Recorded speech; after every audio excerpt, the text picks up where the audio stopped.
we realize one thing. It's not important to be the first. It's important to be the better version of whatever comes in. So I wanted to ask you about the DNA of marketing and brand building inside Titan. Like every year, there is something iconic. Diamonds are an India story. The diamond India story is until 17th century, nowhere in the world you could mine a diamond other than India. The consumer is changing very, very quickly. Very true. Very true. Young consumers, we have no idea. Like I feel old. I just don't know how these guys think, what they're doing. I trust my intuition lesser and lesser. In the last 5.5 years, I have learned that I know nothing of this jewelry category. There's so much more to know. And I'm discovering. Yeah, sure. Correct. With battery. Wow. Sure, everybody will kill me. Oh, really?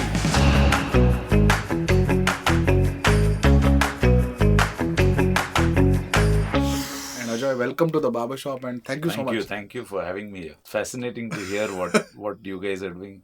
Fascinating also to see studio, to meet Tanuj, and it's always interesting because it's so far from the world I live in that this really gives new stimulus. But tell us about 3 lakh crores in market cap for Titan. To start with watches and then to create such a massive jewelry business.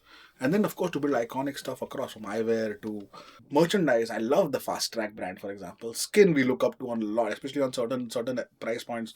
I think Skin has done so well.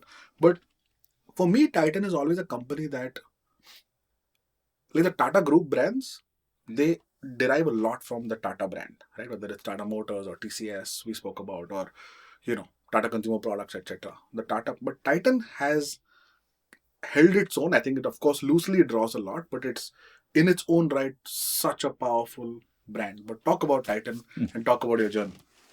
Yeah, I think Titan is a special company, I would say, and these days we refer to it as an institution because pretty much like instis have alum networks, and we have a lot of ex-Titanians who are always Titanians at heart, and there are all kinds of groups that one is part of. So yeah, Titan is a little bit of an institution. We can say it so after maybe about 35 plus years.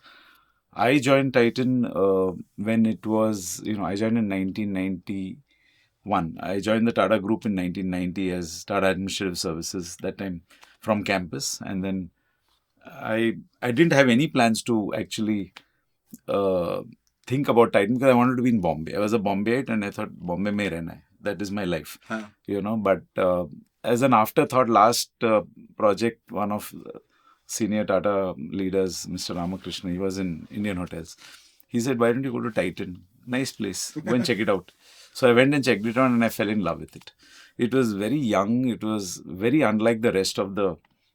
But explain the channel. Like, what did the watch channel look like in 95, 96? So by the time I was in sales, we had already established our showrooms, the Titan showrooms, which were christened World of Titan at that time. And we had the trade channel, which was a big channel. And we had the fledgling department stores channel, which is Shoppers Stop, Lifestyle. They were coming up at that time. Yeah, that time they had just come up. These are the 3 main categories. And within trade, there were some segments. But by and large, some of them we were distributing directly to big guys and some through distributors. So redistribution stockists. So technically 4 channels, but 2 of them are trade and just the manner of distribution.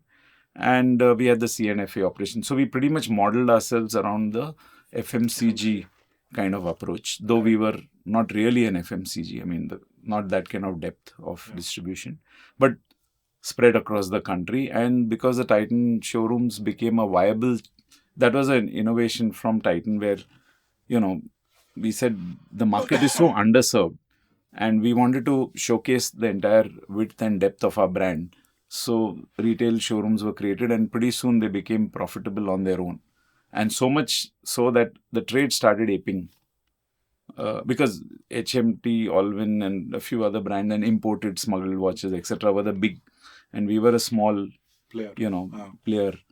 But then they had seen the success of Titan, the brand. They saw the showrooms. They all wanted to become, in fact, many of them said we'll become Titan shops. Wow. Okay. So we started a channel called Titan Shops. Okay. And then very soon we were saying Titan showroom. So the Titan shops are there. Are we confusing the customer? But So Titan then there's shop was multi-brand or like multi-brand, but they were 60% plus Titan. Okay. They decided, and they started to look like Titan showrooms with a black granite facade. So we call this World of Titan, and these are called Titan shops. And then there's a whole stuff, multi-brand outlets, and so on and so forth. So I worked in watches from 91, from the time I joined Titan, to all the way up to 2012. Okay. So pretty much 20 years, but I worked in different paths. So I started life in commercial and finance, logistics and operations, sales, then channel management. Then I was thrown into, we want to implement SAP. You are a task guy. You have finance fundas. You have this. And मेरे को बोला तू जाके अभी SAP implementation संभालो. And I The was saying, miscellaneous tag never goes away. I said, hello, I don't want to do it. No. Bhaskar, and Biju, my boss, they caught me in a conference and said, we need you to do this for the watch division. That time, jewelry had just got launched. So this is the most critical thing for us. And, I said, you can't say no to Bhaskar and Biju. I said, theek hai. I did that. It was exciting. In retrospect, it was fantastic because I got exposed to the entire value chain of watches. The manufacturing, the sourcing, the way the material. So while I came in with some hat and then I was told to look after the entire project, it was less of a digital IT project or a ERP implementation and more of understanding the value chain for me. Okay. So I understood the watches value chain all the way back to the supplier and manufacturing, and that's a fantastic learning because end-to-end value chain you don't get to. After that, I was told to also run retail and supply chain, both. So I was running both, and then I said, I can't do both. So retail, then I focused only on retail. We did World of Titan. We did another channel called Time Zone, which is a multi-brand outlet, which then we shut down because it didn't make sense. And then after that, we did, then there was a time where we were undergoing a restructuring and I put up my hand for a totally new business which was coming up, which was, we had on paper decided that Fast Track will diversify into accessories. So I said, I'm excited about it. And what was Fast Track till that point? Watches. It was a product line from Titan. Oh, that's it, is it? It was a simple product line and it was becoming a sub-brand of sorts. It had become Fast Track by Titan. But it was a youthful brand, correct. And we had said sunglasses karna chahiye. I mean, there's no consumer research. I think we just decided sunglass karna chahiye. And it sounded like a good brand extension. Correct. Very intuitive almost. Because it was in the style business, both were in about fashion and style and youthfulness and expression. It was really a brand extension. And we also had been approached by Tommy Hilfiger to do watches for them in India. Okay. So because we had these two things, Biju, my boss, said, I think we should create a business unit out of this. So both were on paper. Nothing was a zero. It was zero on the ground. So I said, chalo, I'll do this business unit. And that's how I got into. I said, it's a good starting. I've done retail for some time. I've done this. Now, this is what I would like to jump into. And I, in a way, jumped into this. And we created Fast Track sunglasses as a category, as a new diversification. And licensed brands. So Tommy was the first. And then we've done many more after that. And from there emerged actually two new ideas. One was, when I got into sunglasses, I realized that that's the tip of the iceberg. The big one is the eyewear category. Because I used to visit international trade fairs. I used to interact with suppliers. They're pretty much common frames. And I thought, why are we not doing specs? Basic eyewear, yeah. Why don't we do eyewear? And I heard and I saw the margins in that business are crazy. So I smelt an opportunity. It took me a year and a half to convince my senior management. What was the convincing? The convincing was, you don't, we are in the fashion, self-expression, lifestyle space. This scene sounds like a health category. And I realized none of them wear specs. So I realized कि उनको लगता है these people have a problem. Correct. जो लोग who wear specs, they have a defect and they have to correct it, and this is a medical issue. Correct. Whereas for those who wear, it is very much so important. It is my personality. It's my expression of who I am. Absolutely. Right. It's the center of my face. Correct. It's the first thing you see. Absolutely. You remove this, you change it, you'll think something has changed with the guy, right? Correct. And depending on your mood and expression, you may change your frame, then it changes. There's something about it. It's like women and hairstyles and men and specs. Correct. Correct. Absolutely. Okay. I mean, for women also, of course. So anyway, it took me some time. We got convinced, and finally I was thrown in front of the board and said to business plan present karo. Our board chairman from TIDCO said, I've seen it agenda item. See, we are not interested in this, but 20 minutes we'll give you since it's on the agenda. But when he heard the story, he said, wow. He said, we should have done this a year or two back. And that's how Eyewear was born. So I was very fortunate and I was very excited. I'm going to go and launch the project on Eyewear. And we are going, I had it mapped in my mind exactly what all we will do, disruptions of all kinds. Because there's underserved market. It was a totally... See, Titan has done well wherever we have gone into underserved, unorganized or underpenetrated categories. And where there was an ability to disrupt through... So you could either create new value for the customer in India, or you could disrupt, not disrupt as much, the customer is not being served adequately, let's simply put. Or there is opportunities to create new value altogether. So I had it mapped, and can you believe it? Next day I was called by my boss and said, Acha, Titan business unit, which is the biggest unit handling for watches, Titan. And we had broken up into Titan, Sonata. Fast Track was a sub-brand of Titan, and then new businesses, which was zero when I took on, and this was the bulk of the... So he said, okay, all that time pass you've done, now you come here. After you laid the groundwork. Next day, after convincing the board, and I got an approval that we are going to get, and I was going to start planning and hiring people, and next day I was called and said, Abhi, Titan BU Sambhalo. I said, why me? There are many senior folk. No, you come. You take a day, think about it, but join tomorrow into this role. So I moved into Titan, and there it was everything, marketing, sales, retail. It was a business unit, business head, not a end-to-end P&L, but a, up to the marketing contribution. And manufacturing was common for all our brands. So there was Titan. We had launched we were about to launch a brand called Xylus. Raga was waiting to be developed into a sub-brand of its own. Fast Track, we had by then decided to say, let it run as a separate brand, Fast Track watches, sunglasses, which I was instrumental in creating, and then licensed brands. And by then the department store channel had also grown big. So we had also started thinking, can we do more fashion brands, etc. So we, and that's how I got into that. But that itch to do something interesting was always there. So I got a chance to help develop Xylus from... It had been conceived in a particular way. We kind of had to refuel it in midair, and Raga we reimagined. I don't know if you recollect, Rani Mukherjee was the ambassador. That's the time when we reimagined Raga and really gave it its prime position, and it has really developed into a beautiful brand. Yes. The only brand which you can say is for the Indian woman. And it is not just traditional, it's also for the contemporary Indian woman. So I think Raga was a fabulous journey.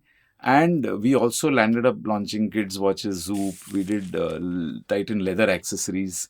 A lot of exciting and an interesting piece which we landed up incubating. When I say we, because it's never me. It's a group of folks who kind of jam together, how it is in a startup. After that, I said, it's been a long time. I've been in watches. And I went to my boss, Bhaskar, and said, I think I want to take a sabbatical. 20 years into.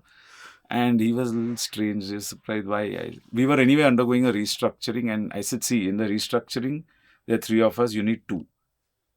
Why don't I take a break? Oh, really? I had enough of watches. I had spent a lot of time. I said, I want to just take a break and do something else. And he said, okay, go. What can I say? But you have to help me on some strategy work. And then after that, you can go and then you come back and then we'll see what to do. So I got into some amount of strategy role. But, I think in Titan, strategy is about running the business. It's not about somebody sitting and doing corporate planning. Because Titan is that kind of a hand. Yeah. You've got a flavor of what Titan is, right? Yeah. You said, what is Titan? I'm telling you the whole Titan story. It sounds like a large startup though. Yeah. Meanwhile, Jewellery was doing its own piece. It took 7, 8 years, 10 years when did Jewellery?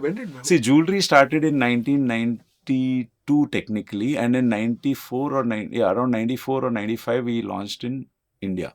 Okay. Around 94 perhaps. 92 is when, because I know I've sold the first set of jewelry in UK. Okay. When I was in international.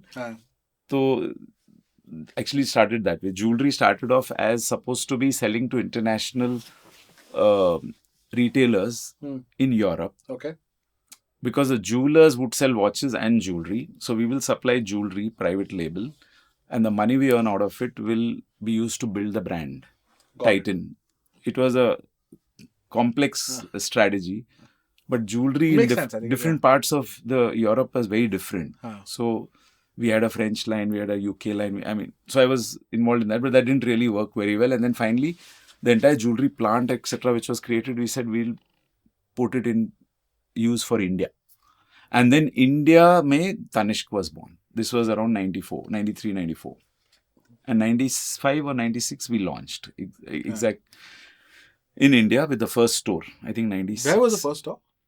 No. First store was in Chennai. Cathedral Road.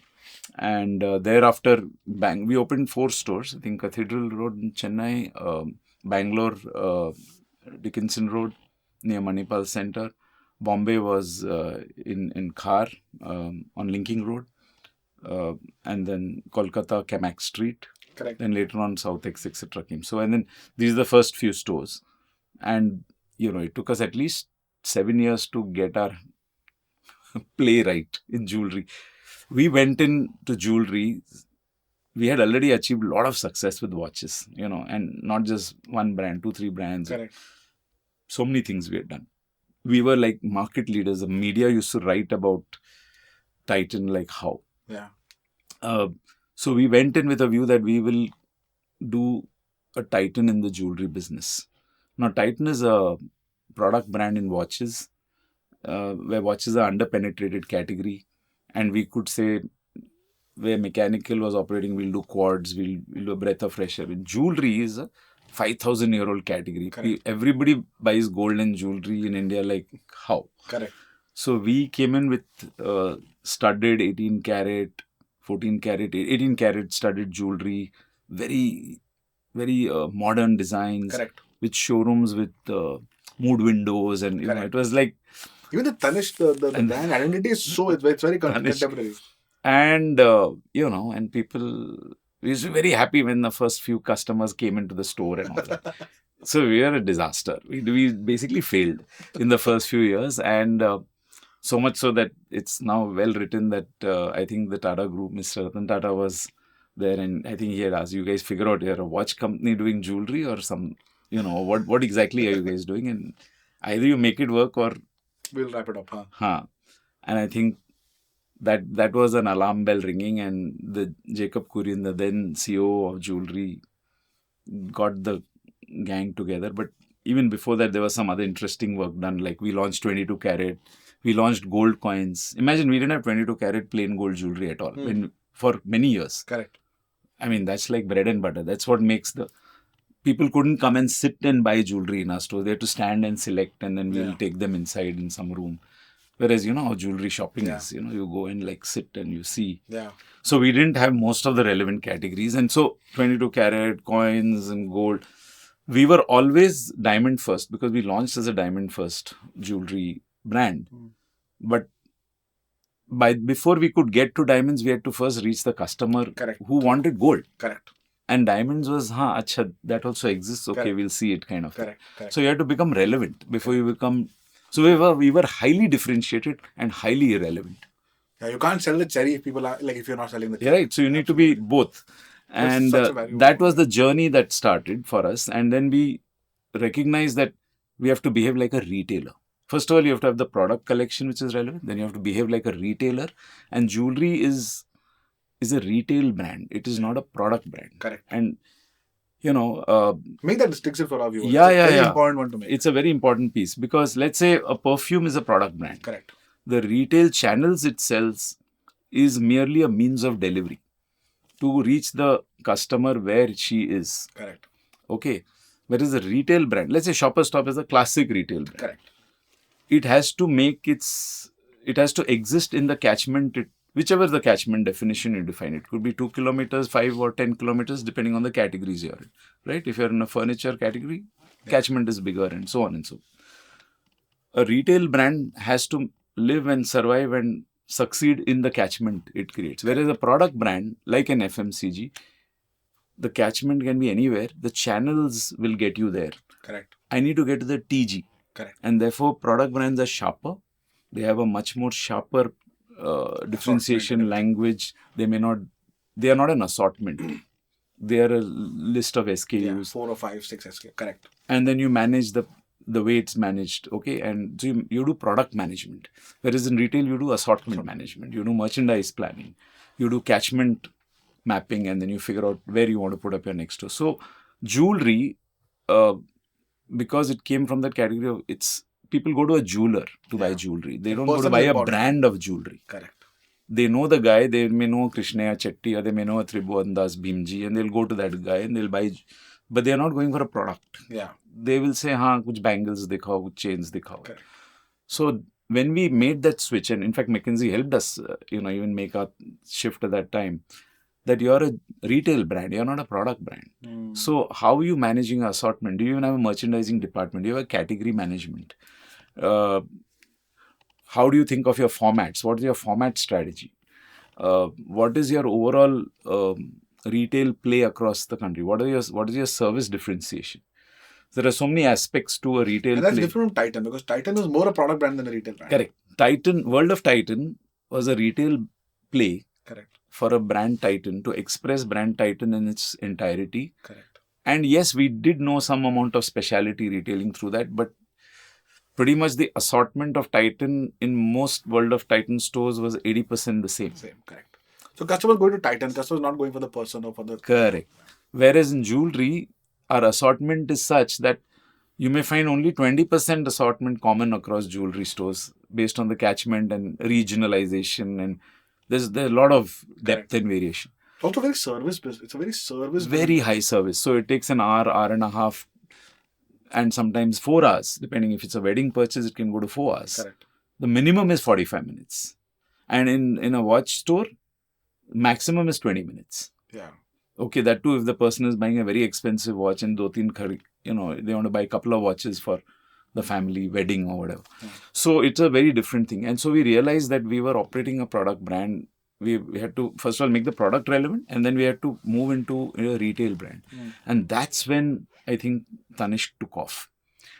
And that's when we then started getting our handle right on many, many fronts. Thereafter, of course, it's history now. I mean, it's very well documented. But I think just to close out on the last piece, I didn't move directly into jewelry after I came back from sabbatical. I was told to take on another new business, one in which you guys are also there. So skin and what is now Taneira, saris. Okay. So for a few years, I was incubating these two businesses as two separate teams. And, skin was just launched, perfectly positioned, but we had to really make it big. Yeah. In the words of our MD, Bhaskar had said, unless you're selling 1 million units of skin and all, kya relevant nahi hoga, to tu bana isko kuch. Abhi kuch bech rahe, make it. And therefore the skin, the brand and the business had to be created, and a whole team. We had just kind of created the initial products.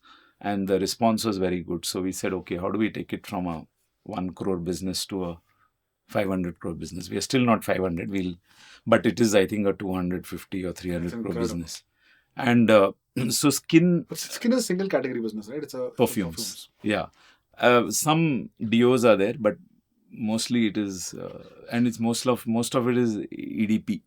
That category is exploding, by the way. Yeah. In the 699 to 999 price point. So we came in at a category where there were the deos and then there was foreign perfume. Correct. So we came in and... What was the AOV for around when we launched, about 1,000, 1,200. Perfect. It's very sweet. Right. So our 100 mls were at about 1,700, 1,800, and our 50 mls were at 1,000. 800 or something, 900, just under the 1,000. So 1,200 was the Sweet. average ticket size we were getting. And then we did a lot more. We did the 20 mls. We did more perfumes. Now we've taken it up to 4,000. So skin, and the other one is Tanera, which is the sari brand. So for me, if I think of skin and I think of fast track sunglasses and watches, they belong to product brands, and they are categories which you need to really like. Watches was all about also understanding the engineering behind the watch. There's a lot of complexity. Perfumes and eyewear also, some complexity is there, no question. Perfumes very different world altogether. And Tanera, the sari. So I remember we used to discuss and say, jewelry, Tanishq is big, and we have been able to adorn the woman with Raga watches, with perfumes, with Tanishq jewelry. Ek Indian sarees is waiting to be transformed. If I were to say transformed is the wrong word, but it's waiting to create a little bit of a opportunity to organize everything. Okay, and that's how the idea came. And then, of course, it's a huge category, it's 50,000 crores and size. By then, we had started thinking scale. So we said, when we did perfumes, we are not thinking scale. We said it excites us and it can serve many millions of customers. Correct. That was the thought process. But now that jewelry had become huge and watches was growing, so we had become a 10, 15,000 crore company or 20,000 crore company. You said, okay, any business we do should be in a category which allows us to become a 1,000 crore business at least. Correct. In the next 5-7 years. So saris, we are looking at one more category which I can't share on this podcast. Maybe we'll do it later. Who knows? But since I was in the strategy function, and so saris emerged. And I was told, actually, I was not very sure. I mean, come on, yeah, this is like fabric and we are into, industrial design products, barring perfumes. It's such a complex SKU business, right? Thousands of styles and they change per occasion. And so, again, I must credit Bhaskar, and he said, तेरे को पता नहीं है, तू देख साड़ी में घुस में बोलता हूँ, we'll do very well. It used to catch me in the lift and literally say, we must do saris and all, and I said, oh God, let the dark clouds pass. But once we got into it, we started realizing there's a whole world out there. Like jewelry, very interestingly, it's a category which has got deep Indian connections. Like our food, every state has its own uniqueness in terms of what it likes and what it creates. The entire manufacturing, creation of saris, handwovens are very clustered, across different parts of the country. And it's a 5,000-year-old category with deep cultural, religious, wedding links, like how. Yeah. So the alignment to jewelry at a concept level was very high. Very high. Correct. The woman also, we said, okay, we'll go after the Tanishq woman. Correct. We don't want to go across the large mass that exists. We'll go only after the premium segment. And that's how the sari category we created, and a whole team, and very exciting category. I must say, I have discovered saris and I've discovered India through saris. I visited where they weave. I've met weavers in villages, and I realized that this category will take 5 years of immersion to understand. I said, chalo, karte hain, discovery of India, literally, and we got into it and we said, it'll take time. But like Tata's and like many other like jewelry, if it would take 7-8 years to figure out its act, we will take a few years, but do a solid job. And that's how we started. And we had to create a brand in a category which was a commodity. And again, very, very fragmented. So we said, what can we do that will build authenticity from our side, that will bring a Titanness to it? So yes, designs, of course, you can design, but design, everybody's doing beautiful design. What is it? So therefore, we said handwoven, we said natural and organic materials. We said we will also work with weavers and try to revive the craft, because jewelry, we had done a lot of that with karigars. We'll bring dignity. So we said we need to make a difference to the category. Otherwise, we don't have a right to play. Correct. And that's how Tanera was born, and that's how. So, and again, before I could complete my journey, I had just done a few years along with the team there. I was pulled into and then said, Abhi, a jewelry dekhna hai. Because a lot of people, are retiring in our company and various people moved. So, so I was thrown into jewelry. And it's another fascinating category. Last 5 6 years, 5.5 years or so I've been in it. Like saris, it's a very complex category. It has got a regionalization element to it. It's got so many occasions for purchases. There's so many similarities I can see, but yet it has its own ecosystem, own, Complexity. and that's been my journey. Rather long one. I thought my journey and the Titan company ka flavor. It's so So it's interwoven, very right? entrepreneurial, very wanting to create new value in any category. So category expertise we really value. We said any category you get in, you have to really build depth in it. Okay, and it takes time to build depth in Correct. any category. You yourself It's are in taken this so category long. for so many years, and you're, I'm sure, Still discovering scratching, nuances. still scratching the Right. surface. Yeah. The other bit is you need to really solve something for the customer, which competition is not yet doing, or you have to create some new value. These are the only two things that help create both brands and businesses. Yeah. Actually, and also I wanted to ask you about the DNA of marketing and brand building inside Titan. Like every year there is Hmm. something iconic. There is something watershed that comes out of the Titan house of brand. It could be something in Tanishq or for Titan Yeah, or Skin. The way you yeah, new work with categories and new what yeah, frontiers. what explain that a little bit. Like, is it the startup agility? Is it the risk taking? Is there genuinely a creative bent of mind that has been honed and built out in Hmm. uh, Titan that is very it's not common to see this in large companies, but how So does the that happen? DNA of Titan has been set right from Mr. Desai's time. He's the DNA. So that whole culture of innovation, bringing new value, freshness in thinking, and non-hierarchical creative. We were always design driven. We've always been branded play, and a brand has to make a difference. It can't just be a brand just as a label. Hmm. So branded and design differentiated. And I said the other thing was this uh, underserved, unorganized. So those are building blocks. The other piece that is sitting in Titan's DNA is this results in a perennial, what I would call as a divine discontent with what you're doing. So you say, yeah, even though we may be leaders, we'll say, but in that area, those guys are really doing a deadly job. Or in this area, we need to, are very low on share. Let's say we may be doing a fantastic job on certain category in watches or in jewelry, but solitaires may the guys who are selling 2 carat, 4 carat, 5 carat, we are not there. We are mostly selling in the smaller caratage. We are, and therefore there's something to learn from that independent jeweler who's doing a damn good job there. Or in gold, we'll say the industry is doing 40, 50, 60%. We are only 20%. Can't we become bigger? So there is a scale ambition which is there in the organization now. Maybe it was lesser earlier, but much more now. Second, I think there is this whole discontent and wanting to become a category leader. And if you have to be a category leader, you need to lead the customer. You Correct. can't be doing what others are doing. You have to actually go 2 steps ahead.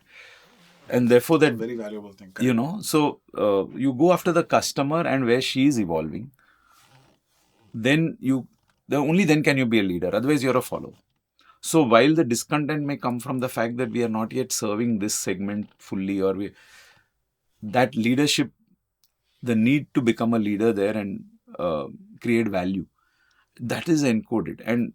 And therefore, even in, let's say, watches or even in eyewear, a lot of innovation. And now what's happened is, because there are so many divisions in the company, there's watches, jewelry, eyewear, accessories, saris, international is a separate division, and now bags, we've come out with earth bags. There is a healthy competition, not for scale and profit so much within the division, as much as where are we breaking new ground. So it's not said so, but we applaud each other. We would also say, "Hamara division ne kya kiya?" Even in jewelry, we have Tanishq, we have Mia, we have Zoya, we have Carrot Lane. It's an acquired company. So Mia team will say, we are so small compared to Tanishq. No, what does Mia do which will catch the imagination of people internal and external. Correct. It's not just for, I mean, of course, customers, the main reason why we exist, but also internally, I have a pride, ki Mia did something unique, or Zoya, which is such a small but luxury play. But can Zoya be a source of pride for the jewelry business? So that feeling is there. So much so that Tanishq will say, okay, if Zoya is doing this, how come I'm not serving an adjacent category in that high values? And then Tanishq will come out with something. So Zoya, looking at Zoya, Tanishq got inspired and say, listen, I can do something in the high value space, in the rarest of rare gemstones, which can be, and then we do it as an exhibition, and we do it as, we call it ethereal wonders as a property, or we do a red carpet. So even while Zoya is doing this, Tanishq with his might is doing something else and drawing inspiration from Zoya. Wow.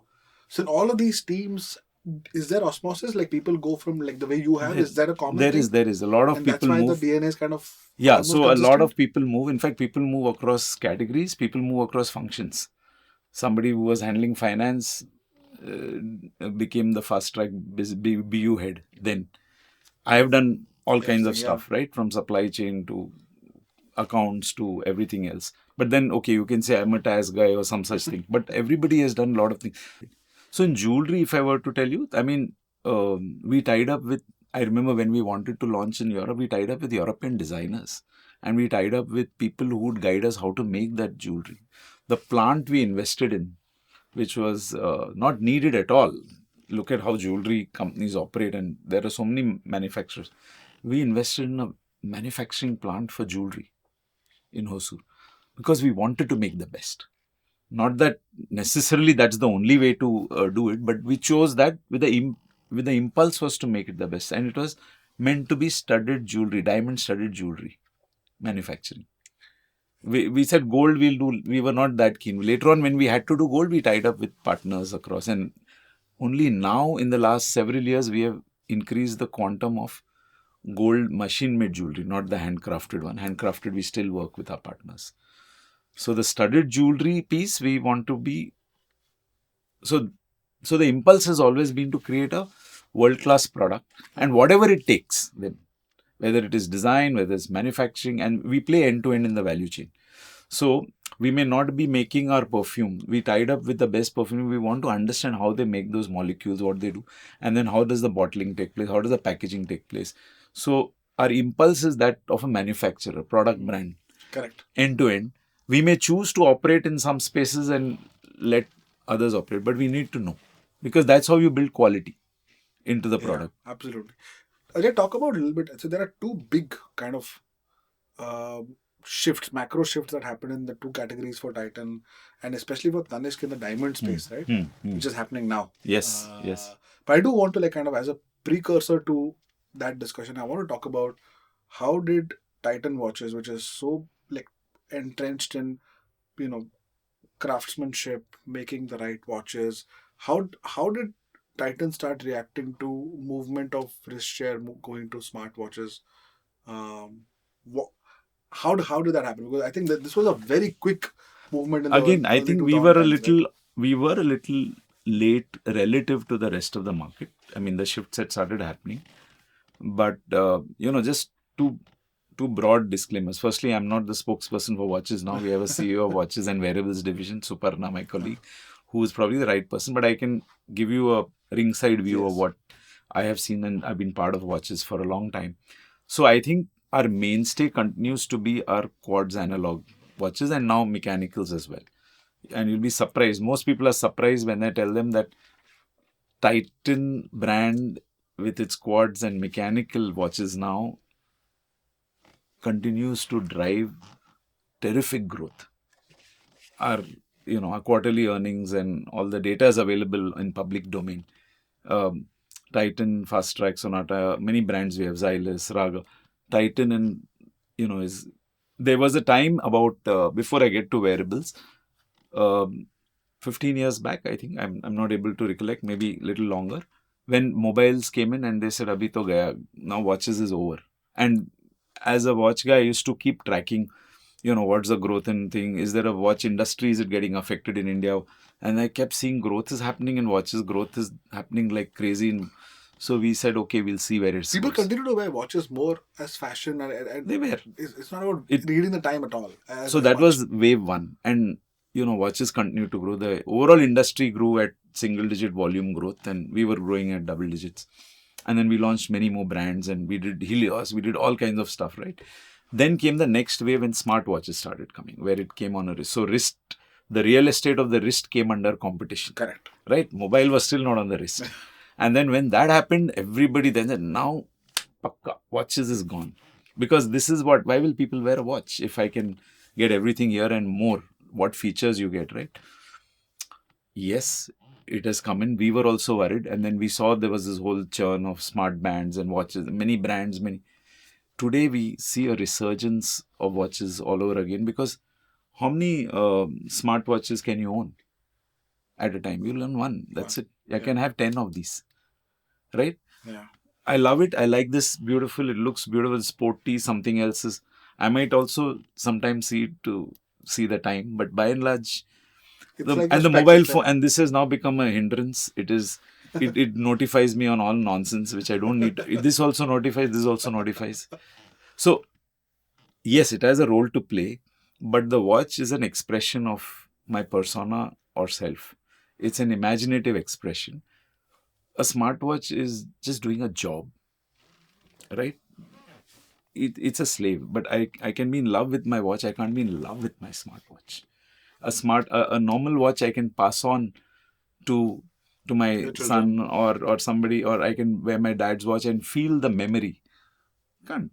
And you change mobile phones and smartwatches every few years. Correct. But I will collect the watches I have, and I will. So there is an emotional connect and an expression to a watch. A woman may have 7-8 watches. ये मेरा anniversary पे मिला था ये. So there's a whole world out there. Now wearables we got in late. We had some tie-ups initially with Intel, then with somebody else, and HP, then various folks, and then we finally realized we need to go to where the ecosystem is. A lot of work with China. Then we said, no, we need to do our own. So we hired Hug Innovations, and we created our own, firmware OS to create the software capabilities, to create the UI UX interface. So a lot of work has gone in, and today I think Titan smartwatch. In fact, I was reading the latest review of the Maestro we've launched.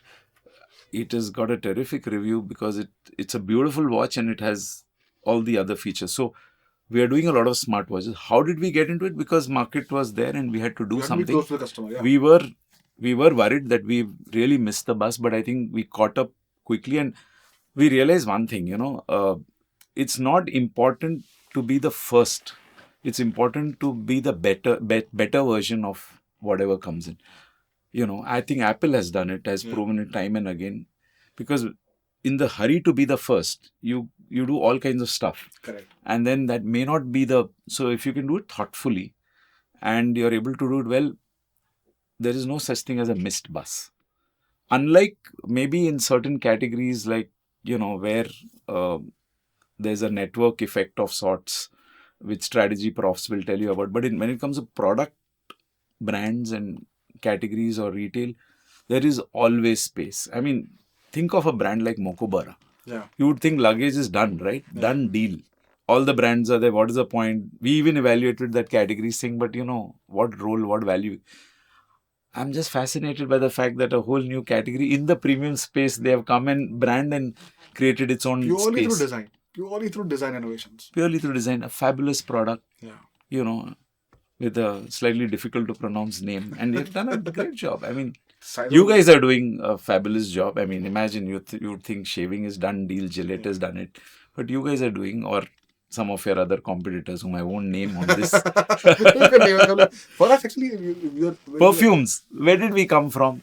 I mean, perfumes is an infinite brand. So, in a way, to create new value for the customer, I don't necessarily need to be the first. And I will not be the last. There'll be enough players who can come and create value. You have to be the best. You have to be the best at what you do, and you really have to create that uniqueness. In drinks, I mean, you think Coke and Pepsi done, but dekho kya Paper Boat has done something of its own. Even like now Indian flavors, right? I think Lahori Jeera, for example, is such a fantastic product. Such a fantastic 300, 350 crore business now. Straight one factory in I Chandigarh. mean, look at Soulful. Yeah. I really love that brand. Yeah. Ragi based. I know Prashant, and because he's the son of a distributor from watches. So Prashant Parmeshwar, he came back from the US or whatever, and then he said Ragi, and nobody's doing it, and he's created a whole brand out of Ragi, soul food. Now, in food, I can understand there are so many unexploited categories, but the fact that you take on cereals and established players and you create a beautiful brand of your own, which is truly world class. If you ask me, it's a fantastic world class product. Yeah. Uh, and I've sampled it, and I just love that brand. I love the product it creates. Completely. Also, I think it has to be relevant, right? I think even with Soulful or do you know that muesli today is bigger than like regular cereals in that category? It's Imagine. great. I had no idea. I had no. That whenever I go on these, supermarket tours, right? Like when you go and walk into a store, always a new insight. Do you know that liquid detergent is now more than powder detergent in India Wow. at a volume level? Wow. Great. I had no idea. And in those stores, they're now selling 10-liter detergent packs. 10 liters. People are buying buckets of detergent. And the fact that muesli is now bigger than cereals. And I'm like, wow, you'll be close to the consumer. Even for us, in our category, Ajay, uh, the first product that a man would buy to remove hair from his face in some shape or form would be a 20-25 rupee razor from at the age of 17 or 18. Going to college, first time you want to, maybe you're sitting in an interview or whatever. Today, the first product a boy is buying is a trimmer at the age of 15. And we realize that that is a huge opportunity because our large, respectful competitor is going to get that same customer 2-3 years later. Let me get him early at a much higher price point. So instead of 20 rupee razor, 500 rupee trimmer. So when he's at that point where he's going to buy a razor for the first time, if I've given him a good 2-3 year experience, I hope at least some of them will choose my razor. And that's a 3-4 year game. But for us, I think we've realized that sometimes our competitor, for example, has not gone into the trimmer game. Yeah. Because it seems like an electronics play in what is an FMCG category. But we realize people are repeating trimmers also very quickly. So the consumer is changing very, very quickly. Very true. Very true. Consumers, the young consumers, we have no idea. Like I feel old. I just don't know how these guys think, what they're doing. So we have to be like our intuition. I trust my intuition lesser and lesser nowadays. You have to pick the weak signals from what the customer is already changing and shaping. Correct. No, so if I come back to what you were trying to get to and what we were discussing, so in jewelry, we are seeing a lot of shifts also. Correct. All the time. But Ajoy, take us through the jewelry business. Like how, like the chronology of it, how it's built out, and like just like everyone, I think people sometimes take for granted when a brand becomes large. Ki, haan, it's always been around. It's not. It's actually from a larger scheme of things, it's a young brand, right? But so successful, and started as of course a diamond business, but then kind of you realize you have to get into gold, and then of course you realize you're a retail brand, and what it is today is just so iconic. But would love to talk about. See the in the Tanishq business, on the jewelry business, embodied by Tanishq the brand, I think the DNA of design, differentiation, great quality, and the desire to do something unique in the category was embedded from the DNA of Titan, the company, right? So that was always there. Retail and the way the retail thing should come across, the way the brand should manifest itself in retail was also sitting embedded. What we acquired over a period of time was the relevance, which is to say with gold, etc. The thing that really helped us to take off was the defining moment was creating trust in this category. We realized that the jewelry category was inherently selling based on trust. Customers were buying from their jeweler because of the bond they had and the implicit trust. And of course, they were buying a lot of gold because, it was a sense of investment, and therefore it is wealth in many ways. In fact, historically, jewelry has been called as Tridan, as, what the family gives to the daughter, or even sometimes the in-laws will give to the daughter-in-law because that's her direct accessible, uh, wealth. Correct. The turning point happened when we recognized that most of the gold being sold in the country, when we turned our attention towards gold, we realized the gold being sold in the country is impure. There's no hallmarking, it is pure trust. And a category which is 100% penetrated virtually, because even the poorest of the poor saves their money through gold. In a country like India, imagine. So when we realized that, and the equipment we use at the back end to test our gold, etc., we said just bring it in the front, and the carat meter became the big turning point. It was a huge aha, right, for the category also. And from there, the pillar of trust. So if you think of Tanishq, the brand, there are certain pillars on which the customer has pegged us on, saying this is why I go to. First and foremost, they'll tell you because we trust you. And not, yes, we are a Tata brand, therefore inherently in the Tata brand there's trust, and that's why we are very proud of always calling it our Tata brand, because it is one of the core pillars. But what we did inside the store or in our factories to ensure purity is visible and made transparent to the customer. In fact, the trust we have also taken forward in the studded business, because our diamonds and the way in which we buy back and exchange diamonds, our own diamonds, there's a lot of trust. I'll come to that piece later. So that's one pillar. The second pillar has been that of coming out with collections. So the category was always, it was a retail brand, so new stuff will be there in the stores, but we will not celebrate it like a collection or like a product launch, which we as a product brand player from watches side understood it very well, and it was a natural impulse. So we started doing design themed collection and celebrating those collections every quarter, something new coming, sometimes in diamond, sometimes in gold, sometimes something for festive, something for everyday wear, something for occasion wear, continuously. And that created a certain buzz in the customer's mind कि कुछ design देखना है तो Tanishq, they come to us because they say we love your design and we are looking forward to what's the new thing that you guys are celebrating. That is the second piece. The third piece, for which they really love us, at least that's what I've heard from customers when I've asked them, why do you shop from Tanishq? They said, we love the people who are serving us. We love your store. We come here, coffee pe ke jayenge.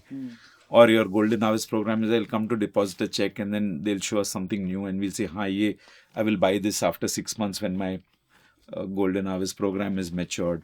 So we come. There are times people come. This is a great story. Recently in Diwali, I do my market visits all the time, but during this time I was in Delhi, just pre-Dhanteras. In our CP store, which is a very old store, and in fact we are going to shift it to a much bigger and better place, but it's been there for many years. It's an old inner circle Connaught place. There was a lady sitting on the mezzanine floor in the far end, and the store manager and all told me, the niche the काफी buzz चल रहा था. Store manager said, in the high value section, he said, this lady, she comes here every day. And he said, she's a customer. I said, every day she buys? No. She just comes here and sits. But she's a long valued customer and she'll buy quite frequently also, once in few months or once. But most of the visits is no purchase. She just comes and sits. And I said, and she must be in her 70s, I think. And very quietly in one corner. And they'll quietly serve her tea also. And they may not chat, they may chat with her. And they said, we don't know, but she comes here and she likes some 2-3 of our guys. And usko jab kharidna hai, she'll only buy from this person. She'll ask the guy, this is okay, no, I'm buying. But every day she comes and sits. Obviously, I don't know her personal. I met her, I did pranam to her, I said namaste. And she was so sweet, nice, very nice, articulate lady, very, very well educated, very. Obviously, there is something she's finding comfortable, familiar, even though that store is very old. It's not one of the best stores, one of our older stores, and we've been waiting to move out because you can't renovate so easily in CP. And she just sits there and she said, हाँ ये लड़का मुझे पसंद है, ये हमारा अच्छा ख्याल रखता है, हाँ ये collection मैंने देखा. She knows everything about the store. She could be very well the de facto soul of that store, but she loves the people and the ambience. I know people have come to our store and have taken our store team for a movie. Can you believe it? I was shocked when I heard that. They said, "Ha, one lady came. She was so happy. She took us. Our store team celebrate birthdays and anniversaries. So many times they say, our kids have forgotten us. They are in the US, but you guys remember and you call us, and they weep and they cut a cake in the store with our team. So there is a certain warmth, inclusiveness, which amazingly at scale is happening. We are close to 500 stores, 495 Tanishq stores, but It's consistent. this is felt by many. So there is the product and design, there is the trust and quality and assurance, and there is a premium for that. We charge a premium for our products, because of the trust and whatever designs, and there is an experience of warmth and inclusiveness which exists. I think everything else can be replicated. This is very difficult. The secret sauce of an emotional connect between our teams, they are the ones who are actually creating the brand. We think, as brand builders, we very often think marketing, big budgets, big films. Yes, they have a role to play. The brand creates the aura, the air cover, and sparks the imagination. It provokes. Yeah. But the real bonds with the brand and the stores get created at the store. It's a retail brand. It's a retail brand. So 4 million customers we are serving every year. Dil se, if we serve the bond, there is a lot of brand love. Brand love comes from this service. The aura and the bigness of Tanishq comes from maybe the store, maybe the brand campaigns and all of that. Collections and the design collection, the awards that we might win, the people will really look up, or the collaborations we may have with designers, etc. So, to me, these are the pillars on which Tanishq has been built, and it has happened over time. Correct. Our design thing was there, then trust came through carat meters, then when we launched our exchange offers, not offers actually, exchange program. The Tanishq exchange program is a tremendous enabler of trust, which means you bring back, every jeweler takes back the jewelry.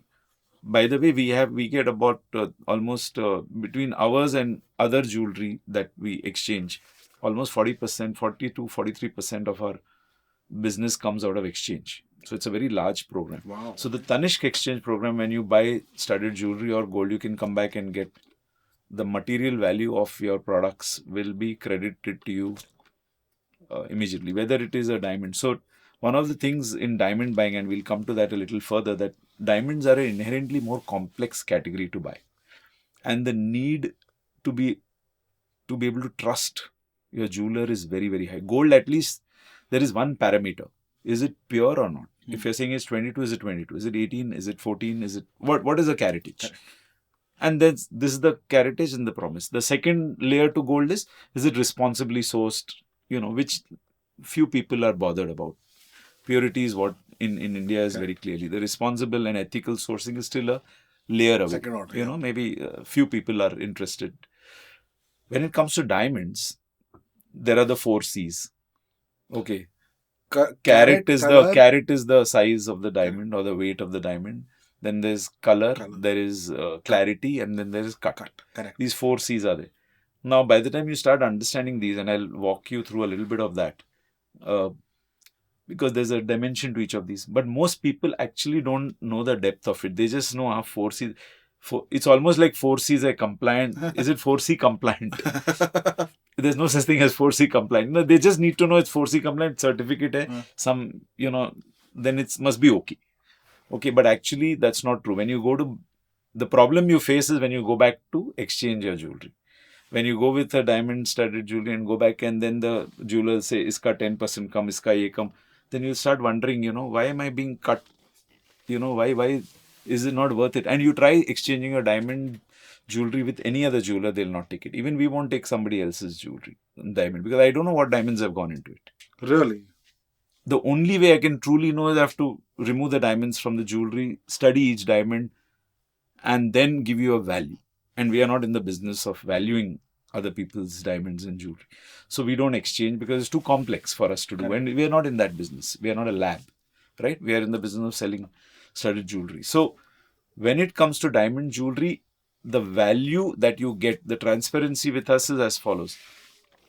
For Tanishq diamond you bought, whatever was the other dimension of jewelry business is, unlike any other branded play that you will see, the customer knows our bill of material. कितना gold है, कितना diamond है, कितना पोल्की या colour stone है, what is the making charge, what's the GST, and that's how the bill is also broken. Really? Yeah, every jewelry sold based on grammage, gold Correct. ka weight value, making charges, diamond value. Everything is very clear. It's transparent. It's like a bill of material. Now, when I go back straight away, whatever today's diamond rate I'm selling, I will take that diamond of the same spec, same rate what I'm selling. I'll show you, and I will give you a credit note for that. Finished. There's no questions asked. The making charges, obviously, you lose. The GST you lose, and therefore you get a credit note for the gold The rest of value. the stuff. Correct. When we take non-Tanishq jewelry, it's only gold. So we do the carat meter assessment, give you a tentative saying looks like it is this much caratage, but only when you melt you will know, because it could be layered. And then we have a melting we have a karigar room, jewelry craftsman room, where we do the melting. We take readings at 3-4 different, and then give a final saying this is the exact caratage and this is what you get and this is the value and this is a credit note. So it's all transparent, open. So trust in gold, trust in the policies, the transparency, and then the trust in the studded diamond play. Because trust is something in this category is non-negotiable. Correct. Right? What am I buying and what is the value of this? Because unlike other categories, the jewelry category is not just a consumption category. It's also an investment category. It's a store of value. It's wealth creation for some people. It's storing wealth. It's, in consumer speak, they'll tell, the woman will very often tell, it is not a waste. No, you're just converting one form of money into another. इसका तो value बढ़ेगा आगे जाके, और इसका value रहेगा even if it's not going up. So it's a store of value. And therefore, trust means literally I am a custodian of your wealth. My brand is a custodian of your wealth. And that's why trust is so big. And that's why it gives us the ticket to play as a branded player. And it gives us a ticket to even command a certain premium, reasonable amount of premium. Customers willing to pay higher making charge or a slightly higher gold rate or a higher diamond charge to us, because they know that. And the second piece is, because I'm elaborating on trust, because 20 years later, when your child wants to exchange or you yourself want to exchange that jeweler should be there. Yeah. Otherwise, who's going to take back your jewelry? Oh, if it's pure gold, okay, somebody will take by melting it. But if it's studded jewelry, nobody will take. So the player should be reliable enough that is going to be there for the next 20, 30, 40 years. Yeah. For my value of that jewelry to be realized or to hold that value. Otherwise, it's in my mind. And therefore, trust becomes important. So even on diamonds, what are you getting for the diamond? So let me walk you through a little bit of these diamonds, these 4 C's. Carat, yes, size and weight. It's a unit of size and weight measure. But then you come to, let's say, clarity, because that's the first word we use. You say flawless, or you say, so you go from one spectrum of flawless to inclusions, a lot of inclusions. Flawless means there's no inclusions, or let's say another way to put it, there is no birthmark, nothing. It is pure. It's completely clear of any faults inside. Because how does a diamond get formed? The diamond gets formed 200, 300 kilometers below the earth. Correct. And the rough gets thrown up through volcanic eruptions. When the diamond, and out of that only small percentage of those volcanic eruptions throw up diamonds, which then get mined from a rough. So the mining happens only 8, 10, 12 kilometers, but it gets created 200. And in that heat and temperature, high pressure, high temperature, over billions of years, every diamond is at least 800 million years old. Can you believe it? That's the story of a diamond. But the Earth is like 4.5 billion years. So correct. It's like, so the Earth, so the diamonds are in a way what the Earth has created from deep within it. That's why they say, no, diamond, agar aapko हीरा बनना है, तो you have been tempered by life. Wow. This is the metaphor. The diamond is a metaphor of something so beautiful. It's carbon. It's been created out of heat. and the volcano has thrown it up. So it has come through fire. And only those who have gone through that fire, those diamonds get picked up, and that's how that whole story is. So now when it's getting created, there is a lot of other trace elements, inclusions, etc. when it comes. So the rough, when it is there, it's got stuff in it, and then the way the diamond industry plans around it, and it creates as appropriate diamonds from the 4C perspective to maximize the value of that rough. That rough is very precious.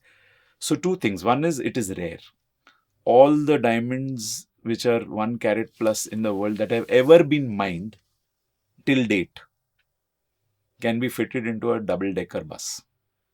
That's how rare. That's how rare a diamond is. That's the fascinating part of the diamond. Wow. So the story of how it gets created. Precious. Yeah, it's truly precious. It's truly rare. Because it is rare, it's precious. Okay, so now when the diamond is getting created, there will be some stuff inside it which you can't get rid of. That you can call it an inclusion, you can call it a birthmark. Okay, we all get moles, we have birthmarks, right? So think of it as a unique fingerprint of that particular rough. And then it gets cut, polished, etc. Now, in that there'll be some inclusions, and those could be of varying colors. It could be black, it could be feather, it could be colored inclusions also. In India, the black inclusion is seen as dosham, superstitiously. Maybe from an energy aspect, if you apply, the energy of that stone is maybe lower than the energy of a non-dosham stone or a different colored inclusion. So we only take, so in the same inclusion, you can have a scale which is flawless all the way to heavily included. So you have flawless, you have small, very, very small inclusion, VVS, VS, very small inclusions, SI is small inclusions, and then inclusions and so on. So that's the scale. Okay, it will go from flawless to inclusion. A lot of the diamonds that we sell are in the small inclusion spec, but we also sell VVS and VS, depending on what customers want. And if somebody wants a flawless, we can source a flawless. Now, in the inclusion, which inclusion are you permitting? So, when Tanishq does the inclusion, our guidelines are such that we will ensure that we avoid black inclusions completely. We are okay with feather, white, because they are okay. And we avoid inclusions which are in the center of the stone because they get reflected 8 times over, because there are 8 facets to the classic round cut diamond. Correct. So if it's on the side, it's okay. And therefore, there is VVS and VVS, but then there's VVS and there is a standard to what that VVS you can do. Then you come to the color. Colors ranges from D to Z. Don't ask me why D to Z, maybe D for diamond, I have no clue. And D is white, pure, and Z is dark brown, let's say. Okay, so that's the color. Before there was like a yellow. Yeah, so yellow is, so D, E, F, G, H, I, it goes like that. So EF is also considered good. GH is pale yellow, and then it starts becoming brownish tin. Okay, there are other niche applications of pink diamonds, brown diamonds, black. Keep those aside. The bulk of them is really about white. And therefore, which color are you taking? So even in the color, we ensure that the whole body is of a particular color. If it's yellow, it's so, because the moment you add some other colors into it, it gives a different light performance. So as long as it's uniformly yellow, so as tight in the range. And 2, human mind memory does not have a memory of color. So you need to always have a reference. It's like when you go to if somebody has to buy a matching blouse for a sari, they have to take the sari with them because you won't remember the exact, right? And I love to give sari examples because of Tanera. But I'm just saying that you need to have a reference. So every time the grader is grading it, he needs to have a reference of what is the color which, if I'm saying SIG, then the G color, does this match perfectly with this G color? So there's a lot of rigor that goes in choosing the color. Then you go down to the next level, which is to do with cut. That's the last. Now, the cut of the diamond is so critical, and also the way it's been polished. Okay, the cut of the diamond will give the light performance. So if you do the ray diagram of the rays coming in and it's coming out, depending on the angle at which it's cut, you should have the maximum light being reflected out. Correct. That's how the sparkle will really, shine. So the cut is very, very critical. Small flaws in polishing, small flaws in the way it's been cut, very, very micro nano compromises can change the light performance of the diamond. So there's a lot of depth in that in terms of how you, and again, as I said, the inclusion where it is.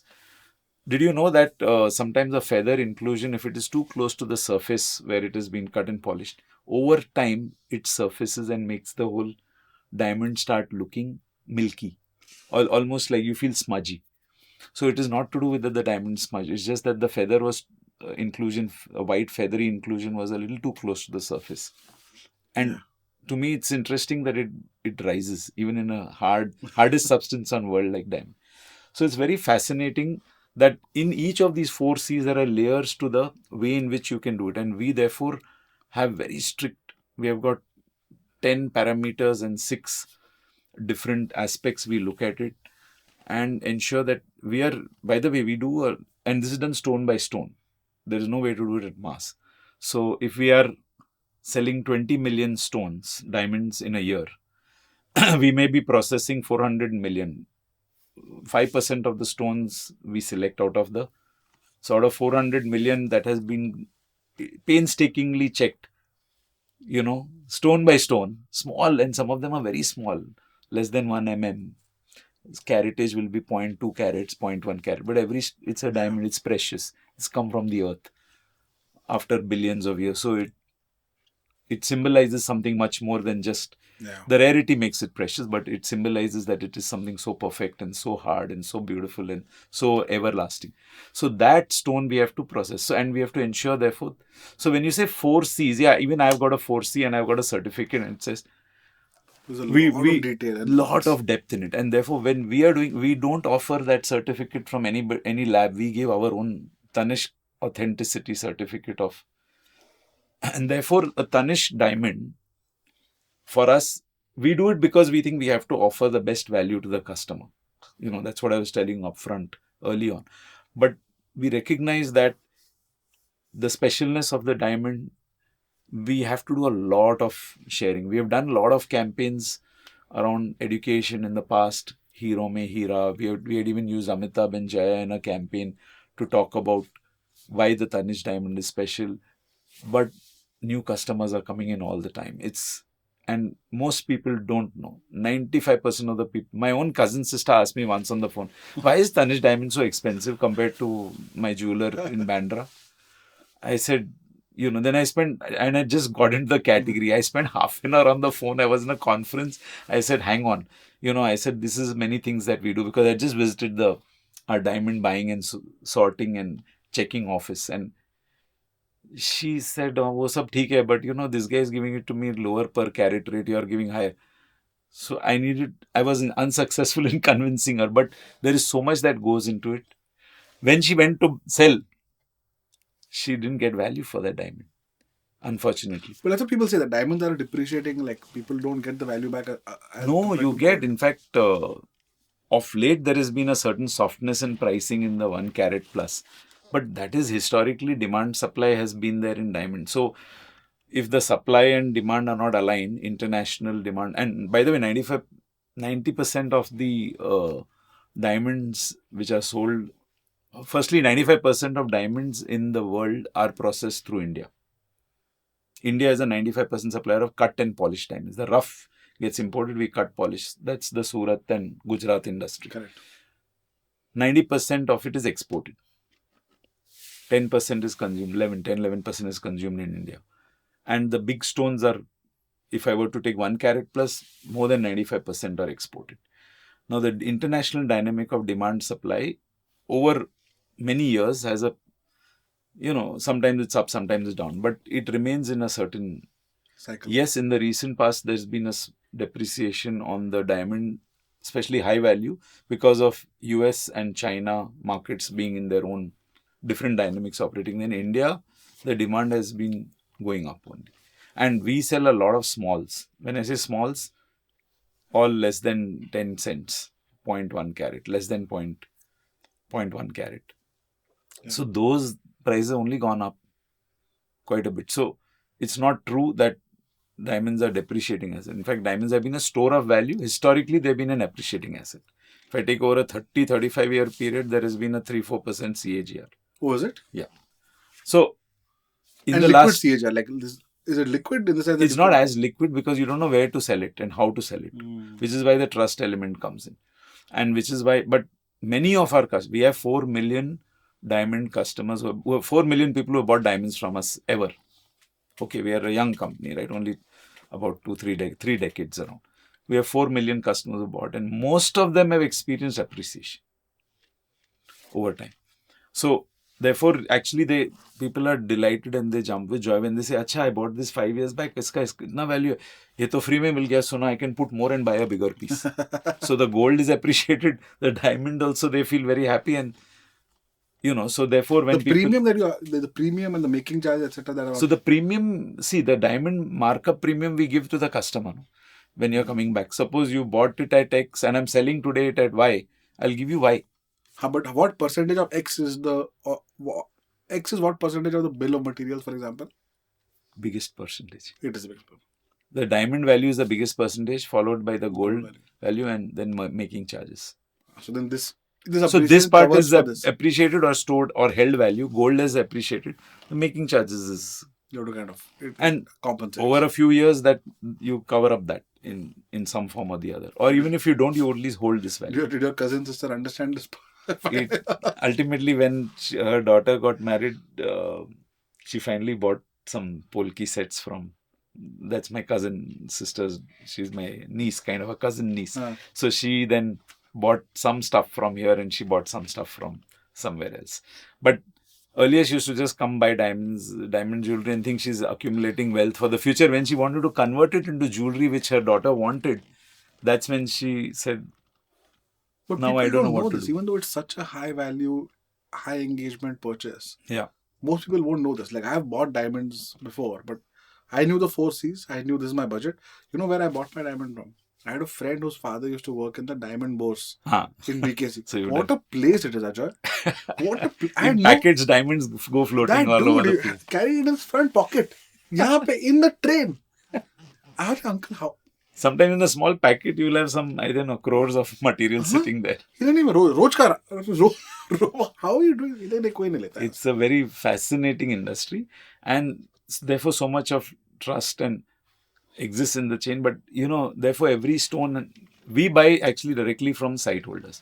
So the other question which people ask about diamonds is, isn't it blood diamonds, conflake? There are many myths and confusion, and maybe some of them are not myths. They were historically perhaps true as to where the diamond. But before that, I want to tell you, people think diamonds is a recent story of India. India was the only place where diamonds were found until the 17th century. Isn't it fascinating? Really? We think gold is India, and India and gold are perennial love affair. Of course, it's gold 5,000-year-old category. In India, it has always been auspicious, important. It's culturally deeply embedded in us, in our rituals, in our festivals, in our wedding. There's auspiciousness. You'll not give impure gold to your daughter. Agni ko sakshi maan ke aap fere kar rahe ho and you're giving impure gold. How it's or even on Diwali, we are welcoming Lakshmi into your house. You can't.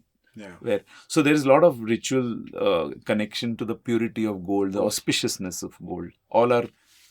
All our goddesses and gods wear gold. Kings used to wear gold, right? So there is, but diamonds are an India story.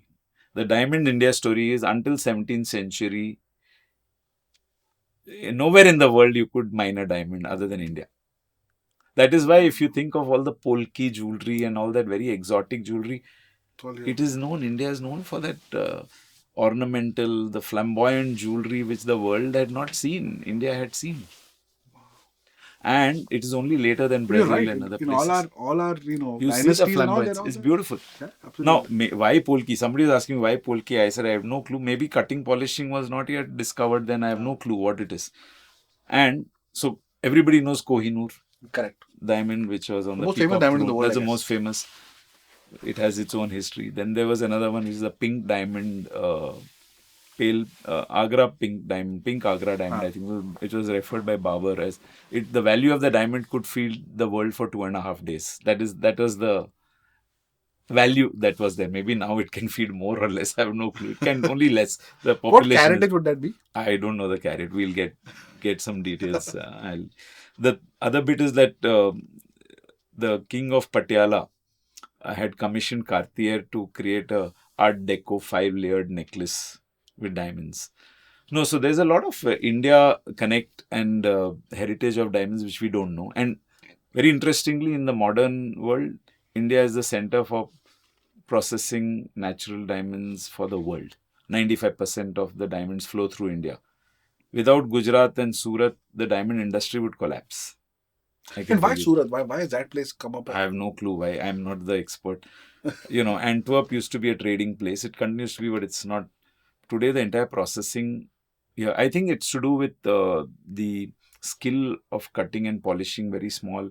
It must have started very manually and it's become more automated and machines coming together. And the entrepreneurial nature of it would have started. I'm sure Gujarat would have started as a traders community from Africa, Europe, either other, and then ultimately, I'm not the expert. Maybe we can talk to an expert, but I think from the trading, it has become entrepreneur, and then we say, why can't we do the value addition here instead of selling roughs and buying diamonds, and you do the value addition and then sell to the world. Correct. And that entrepreneurial nature of Gujarat has played a role, and then the skill. By the way, if you go to Saurashtra, if you go to many parts of Gujarat, even in sari making, I've seen a skill. There's a lot of dexterity there. Artisanals, no? Yeah, even if I look at gold jewelry, it is famous for glass kundan jewelry. Glass and then kundan underneath. Correct. And then it gets into the jewelry. And in Jaipur and Rajasthan, you get, not Jaipur, Rajasthan actually, Bikaner, Jodhpur, everywhere, you get polki and kundan and minakari work, kundan polki jewelry. So, if I think of that as a geography, Gujarat and Rajasthan, there's a lot of artisanal work which happens in jewelry and beyond. And perhaps there is something sitting in the diamond polishing, cutting, which takes place. So India's connection with diamonds has been huge, but the Indian consumers' connection with diamonds has been more recent. Okay. So when Tanishq came into industry, we came in with a mindset of only doing diamond studded. And because we thought it's an expression of lifestyle, if you think of jewelry into three broad buckets, there is investment oriented, there is adornment, and then there is status. These are the three broad need state, and there could be a mix of these three, which a woman is. So we were not, and we are not so much in the status. Maybe yes, as the brand has become big, status and high value jewelry has become prominent, but mostly independents and those who make those big pieces, we are not in investment either. We are, yes, our jewelry is worth its value, but we are not asking people to buy us because you will get it cheapest here and therefore the value goes up. That is, it's not an IRR purchase, yeah. So it is a adornment play. We have always been in the adornment play, and therefore diamond studded jewelry embodies that adornment play even better than many others. So along with kundan polki or color stone or mix of other stuff, which is there, or crafted jewelry. So in the diamond space, we wanted to ensure we create exciting collections, but there is a store of value, but also the product is of the highest order so that tomorrow when a customer comes back, and we were able to explode diamond. We, by the way, have the highest studded ratio. There's a metric called studded ratio in jewelry category. We operated roughly 30% of the MRP of products we sell. At MRP level, 30% value is studded, 70% is gold. Very simply put. Within gold, there'll be bullion and coins, but just separating the two. Color stones are falling here or there. In that studied the market, the next best players from an organized point of view may be operating at 15-16%. Really? Maybe some independents will be operating at a very high, but overall as a category, it's a 75,000 crore business out of a 550,000 crore jewelry category. So you're talking about 12 to 15% is the diamond business proportion. And therefore, the penetration of diamonds in the country is maybe between 5 to 8 million people. So, therefore, we said we have a huge opportunity to build diamond penetration amongst a much larger segment of people for a country which is in love with precious jewelry. And that's why diamond studded jewelry. And in that, trust is one element, which is what we are giving you. And that is the most important piece from a customer's point of view. Design, and then the buying experience and The retail brand of it. the intimacy with. So the trust element of diamond jewelry combined with the beauty of the craftsmanship and designs and excitement created is what is delivering the value for the customer and for the brand. What is, and I asked you this question about the smartwatch wave, right? What are the new things happening here? Here, for example, like we had on the BarberShop, we had a founder in the lab grown space. I saw a recent uh, uh, graph that shows that in the US, it's now almost by volume almost equal. Lab grown and natural is equal, and the price delta is huge. At a consumer level, whenever I talk to women, they're in a there is it's very similar to the electric vehicle conundrum from 3 years back, right? You know that there's something happening, but you don't know enough. Yeah. And you think it's changing very quickly, so you kind of are stepping back. Yeah. But what is this delta? How What's do you think the happening industry? there? Yeah, what's I don't know, because I'm not No, even I a think natural it's a consumer. fair ask. I think it's a, when I go out with friends and other relatives and friends and family, one of the questions they ask is, tell us something, what's happening on this natural diamond. Everybody is very, very Yeah. excited. And I'll say, yeah, we are meeting over dinner, let's catch up. I don't want to think work. But it is a very fascinating subject. So ever since I came into this category about 5.5 years ago, I've been hearing about natural, and I've been and lab and natural, and I've been asking this to many industry professionals right from the time I came in, and I've been observing it closely. So here are a few things. First, I think it's important that we get the facts on the table. They are diamonds. There's natural diamonds and there's lab grown. Chemically, they're both diamonds. And physical and chemical properties, they are diamond properties. Okay, they are as hard, and we have not seen it long enough to say how long will it retain its properties. I'm sure it will, because it's created under lab conditions, high pressure, high temperature technology, or CVD technology. Forget that they are just two: chemical vapor deposition and HPHT. So they are in a way trying to mimic the conditions deep inside the earth and creating it in the lab. Correct. Okay, and it takes about 21 days to grow a rough from a seed. You know how to think. Ab dahi bana ke, you take dahi and mix with milk and you create dahi. So you take a seed and you grow it. Correct. And under these temperatures, I've seen those equipments. And both these technologies, initially it was like one technology can create bigger diamonds, which is the CVD, and the HPHT can create smaller. But over time, both are able to create both. Okay, so theek hai. China is doing HPHT, India is doing CVD. So this is on the technology. Now, what is it? How is it different from the natural diamond? First and foremost, the only thing one big thing you can say very clearly is this has to be mined from the earth, and there is only that much diamonds you can mine because it's rare and it is created in volcanic condition under the earth, and volcanoes throw it up, etc. Whereas this you create in a lab. So here you have infinite supply of. So the more equipment I have, the more diamonds I can create, which is what explains the falling prices. So it is the prices of lab grown have fallen 98% over the last few years. Really? Yeah. So like any tech product, it's another tech product. So it's like, think of Moore's law and chips and everything else. So first of all, supply is not constrained, it's infinite. Capacity investments also have gone in a big way. Incidentally, those are also used in industrial use. So therefore, the capacity to supply can keep increasing, and it's been increasing heavily. So the value of that diamond has been coming down dramatically. Today, that value, it'll be interesting when you look at a natural diamond. So in the US, so I'll come to what you're saying, what happened in the US. US was the first to adopt lab grown, because in US, a large part of the diamond, let's say, industry is bridal. And when I say bridal, it is really proposal, engagement, bridal. So think of the US jewelry industry, some 80 billion or whatever it is, and a lot of it is diamond. They don't do much gold. About half of it is bridal, other half is fashion, adornment, whatever you want. Correct. It's not like India at all. India mein to pura, adornment and fashion is big. That center store. Then bridal, what do they sell? They sell that ring, which is a big stone, and it may have smaller diamonds on the side. So it's a center stone, big rock. Now, historical marketing has always said, bigger the rock, more the love. Correct. And she will say yes faster, or be more, and there'll be more acceptance. Whatever it is, that going on your knee, proposing, giving that ring, that's the big story. Correct. And it's already 100% penetrated. This is the Behaviours like this. Yeah, that's the story, the diamond is forever, and it's eternal love and all that. Now, what has happened is that big rock.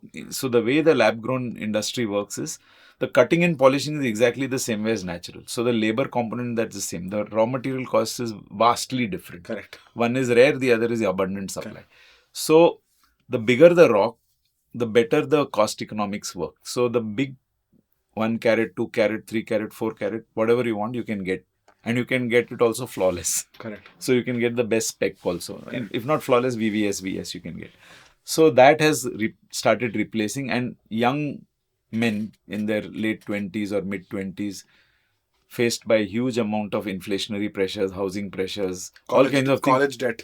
I don't know. But there they don't marry that early, but still, then when they're proposing, so it makes sense. And the jewelers saw that if I'm selling $6,000, $8,000 a carat is my natural, this was available at 6,000, or this they were selling it at 6,000. They're making a huge profit. They're selling it from the same counters, and literally they're saying, oh, you can't afford this, you can take this. And I don't know how it was getting sold. There was not enough clarity. It's only recently that now they have to categorize it as lab grown and natural. And many women even today don't know what they've got. Now the jewelers, so what they were doing, they were upgrading the 1 carat. They're saying, you have a budget for 1 carat. No, you take a 2 carat. But lab grown. And you can get it at the same price. Over a period of time, that 6,000 became 4,000, and it has come down to, now their retail prices at about $1,200 a carat. And one of the company's light box, which was invested by DBS, is selling at $800 a carat. And the natural may be still selling at $4,000, $5,000 a carat. So this has come down to that. But now the story is... The natural diamond did not lose price at the same rate. It lost some because of some demand-supply situation. But not at the same rate. Not at all. This is like this. It just collapsed. This is only the retail story. If you look at the wholesale price of that lab-grown diamond, it is as low as $80 a carat. What do you say? Today it's come down to $80 a carat. And so between 80 and in the US, between 80 and 1,200, there's a lot of space still to play. And in India, the lab grown started later. So after the US, demand collapsed for lab grown because prices came down so much that even the retailers couldn't. So the demand itself from retail trade came down dramatically for lab grown. Now all this capacity has been created across in India and in China. So they all put their dollars here to say, okay, I'll give you diamonds as much as you want. First of all, nobody buys lab-grown diamonds in the US on buy and sell. It is on memo or consignment pay. So the risk is yours because I don't know the price. So the trade is very wary of it. Many players have also gone down under because oversupply. Now, and the supply won't come down because the capacity is crazy. That is crazy. It's crazy. It's a whole world by itself. So there is dynamics there that is it. China demand has not got impacted for diamonds because of lab at all. It is not touched. The Eastern cultures have not really picked up because the value store is still there and preciousness element is still there. So in China, demand for diamonds right now is low because luxury is going through a tough time. China economic crisis continues and it's going to be a while. And after US, China is the next big market. Europe, Japan little bit, and then India. India is growing. So India has become the third largest or second largest now in the world for natural after US. China is only buying gold and pearls for some reason because they felt in COVID they could exchange the gold for value. Diamonds they were not able to get value and they don't want to. Right now real estate crisis, many crises are there in economic levels. Europe is anyway struggling, on various fronts. So but there they have not gone for lab so much. In fact, France has categorized it as synthetic, as a nomenclature. Oh, is it? Yeah. So there's a lot of But at a question customer marks. level, they are not able to make out. Even if they Customer go to will not, even for an expert, you need to put it under an equipment and you can make out. under So, equipment, you can make so out. there is a molecular structure is very different. Oh, is But it? the Okay. chemical and physical properties are the same. So molecularly, because of the way this is grown in such a small, it has its, and it'll have some inclusions, it'll have some nitrogen trace elements. It is all, some stuff is there which you can make out. Okay. Which in, and therefore there is very clear equipment that can separate the two. That's the other thing on trust. So today when you're buying a diamond, are you buying a natural or a lab? Even if the retailer has no intent to sell you a lab He may or not mix know it, also, right? he may not know because he's a retailer, he's a trader.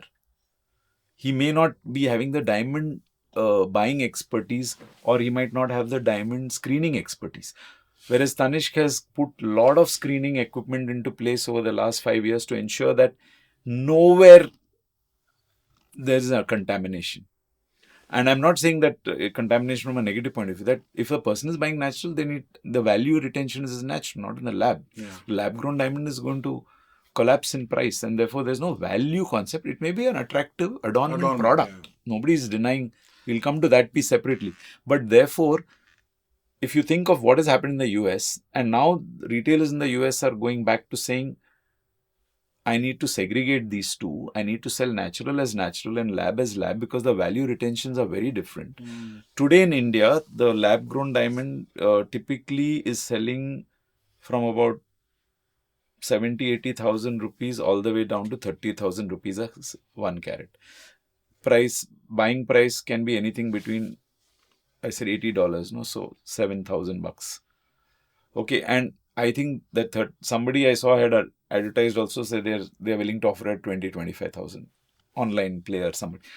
So the pricing of lab grown diamonds is going to keep coming under pressure because even if I'm buying at 7,000, there's enough and more margin at play that I can try and make a decent GC, a gross margin, by selling it at even 15,000-20,000 I can make.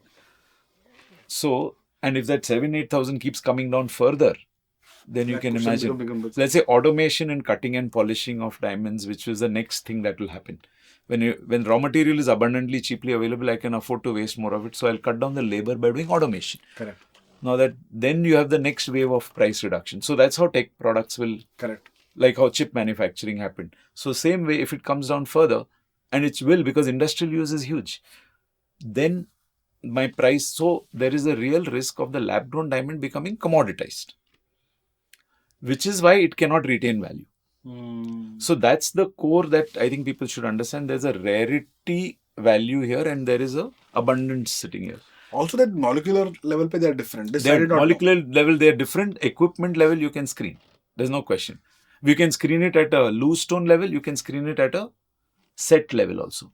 So there are different machines. There are expensive equipment, and in fact, we are now planning to we've been using it at the back end, like the carat meter. We are thinking it's time to bring it to the front end, actually, to show the customer. That's such a good idea, actually. You know that before you go, I'll demonstrate to you it's natural, so that you know it's natural, and whenever you come back, I will test it that it is natural. It has not got changed somewhere. If you can do this, then transparency will kind of make the pricing become clearly equilibrated. It's already different. See, the value of the retail price of a lab grown is less than 5% of a natural, even today.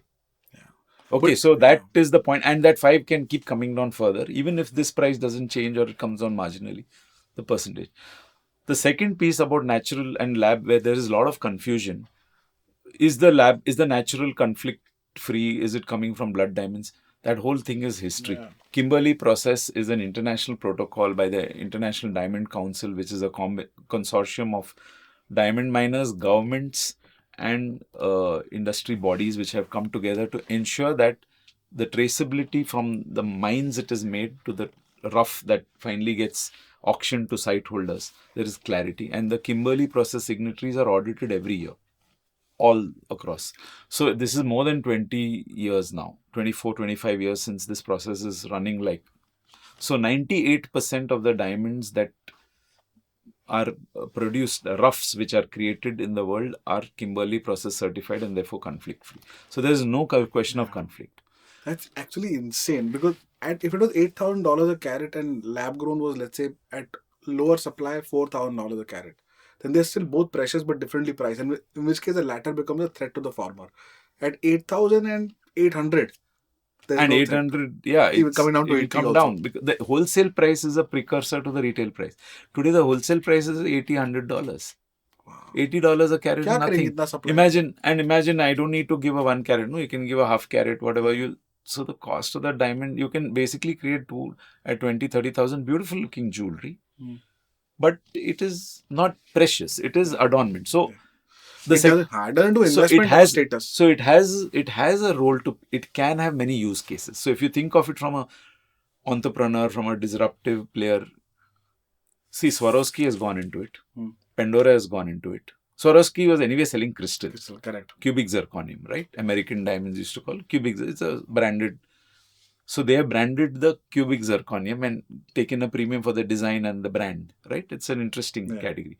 So Swarovski, Pandora, and then even Prada is going. So what is Prada going to do? It's going to start putting on its leather accessories.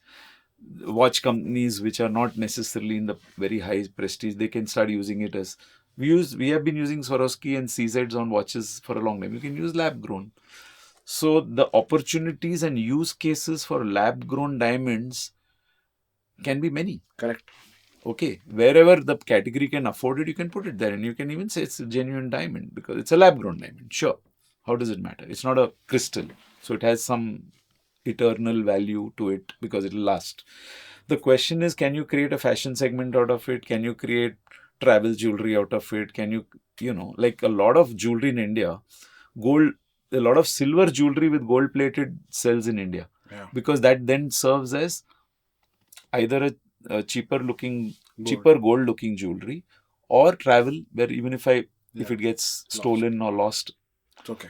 There's a big use case. But does it mean because of that the gold jewelry goes out? No, there are people who buy silver. The same people may buy silver gold plated and they may also buy gold. Similarly, there can be many use cases for lab grown diamonds which our imagination may be limiting us to think. We will discover. Fashion is one play, accessorization another play, travel is a third play, industrial use anyway exists in a big way. There are so many opportunities. So lab grown diamonds have yet to find. Right now, lab grown diamonds are playing that I am like the natural, so buy me because I'm cheaper. Bigger rock at lower price. But the intrinsic value proposition of the diamond is the rarity and its preciousness. So, and then there is no need for trust, nothing. It's a commodity. Unless I create a plain lab which is very differentiated, which gives me things which the natural can't do, and then this use case becomes a life by itself. So there's an opportunity. But all the supply that's created for this one lab. Does the economics fit for that now, or do you see like these companies kind of shutting down? I think they are. See, right now, a lot of players. There are some 80-100 players in the. Maybe there are 50 to 60 players, D2C companies, and trying to do all that. Their unit economics are predicated on actually free flow of working capital coming because these stones are available on consignment. Okay. So how these unit economics play out at the given price and late future prices, and if the price comes down, let's say it requires a smart cookie. I mean, now Westside has announced that they are piloting through a sub-brand or a brand called POM, 30,000 rupees, 26 to 30,000 rupees a carat, lab-grown jewelry, which will be sold as fashion with silver and lower carat. Okay. And Westside, if it's successful, it will do it in so many stores. Now, that will set a new price. No? The moment you create a price line, then how can you sell it at 60 and 70,000 rupees? People will say, but so it becomes a commodity. So you need to start recognizing that the unit economics can shift very quickly. Unless the brand has some value and unless there is an inherent differentiated play. So what is the IP and differentiated play that will enable brands in this space to play? And it cannot be, I'm a me too of natural, because you're not. You look like a natural, but you don't have the value. So therefore, that's the second. Therefore, you have to really worry about when women are thinking about it, they should be clear. You can buy this, but don't expect value out of it. Buy it because it's fun, it's adornment, you like it, it looks good on you. Today's value is there, tomorrow, like any other product, it gets consumed and then you you can throw it or keep it or give it or whatever you want to do. The other area where it can be used is where people want to mimic a natural, and then I can look very glamorous. Now, who will carry that off? The rich and famous. Yeah. Because suddenly, if some middle class person starts wearing some very elaborate diamond jewelry, they'll say, this is not natural. So, the status connotation confusion will come. So, that's the other piece. So, I really don't know how it will work. But we, when I think about it, I'm not poo-pooing lab grown. All I'm saying is that there's a value difference. It has its own opportunity to create its own use cases and spaces. It is yet to be discovered fully. It is still at an early stage of discovery. Market discovery, you're right. Right. So people are just playing around with it. Brands will figure out what to do. I'm sure there are smart people out there. They'll figure out what to do. So, but that is it necessarily a alternate to diamond jewelry? May not be. It's like saying a first copy LV cannot be an alternate to LV. No. Yeah. That is one level. Or a print can't be a beautiful print art cannot be an alternate to a canvas. Correct. So you think of gold as like pure investment play gold, and you think of art, which is investment, self-expression, rarity. I don't know what it is. It's something in that end, right? And diamonds is somewhere in between. So between gold and art, there is diamond. Now, natural diamonds will go towards this side. The other thing can become a commodity. The other big piece which people ask about, and you were beginning to ask me that, right? Is it, people ask about sustainability. Green, is it green? It can be green because the amount of electricity that you need to use and hazardous materials that the chemicals you need to use have to be dealt with sustainably. So if it is purely solar or renewable energy which is driving it, and there is a very responsible way in which you are managing the chemicals and hazardous things, then it can truly be sustainable. Okay. But does that mean all lab grown are sustainable? Can't say so. Industry grows this rapidly.